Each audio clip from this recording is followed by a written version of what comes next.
பிரபல சின்னத்திரை நடிகை ஸ்ருதி சண்முகப்பிரியா தன்னுடைய 3ஆம் ஆண்டு திருமண நாளில் மறைந்த தன்னுடைய கணவர் அரவிந்த் சேகர் பற்றி உருக்கமான பதிவு பதிவிட்டிருக்காங்க. அவங்க வெளியிட்டிருக்கக்கூடிய பதிவில் என்ன சொல்லியிருக்காங்க அப்படின்னா, இனிய 3ஆம் ஆண்டு திருமண நாள் வாழ்த்துக்கள் அரவிந்த் சேகர். உன்னுடைய அரவணைப்பை நான் மிஸ் செய்கிறேன். உன்னுடைய பூக்களும் வாழ்த்துக்களும் இன்று எனக்கு இல்லை. நீ என் அருகில் இல்லாததை உணர்கிறேன். ஆனால் நாம் ஒன்றாக உருவாக்கிய அழகான நினைவுகளுடன் நம்முடைய சொந்த உலகத்தில் வாழ்கிறேன். 3 ஆண்டுகளுக்கு முன்பு இதே நாளில் நம்முடைய எதிர்காலம் எவ்வளவு பிரகாசமாக இருக்கும் என்று நிறைய கனவுகளையும் கற்பனைகளையும் கொண்டிருந்தோம்.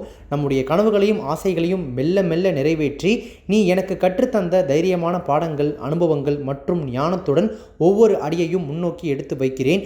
எப்போதும் உன்னுடைய பெருமை மிக்க மனைவியாக இருப்பேன். என்றென்றும் நான் உன்னுடைய ஸ்ருதி, அரவிந்தின் ஸ்ருதி அப்படின்னு சொல்லி ரொம்பவே உருக்கமாக பதிவிட்டிருக்காங்க.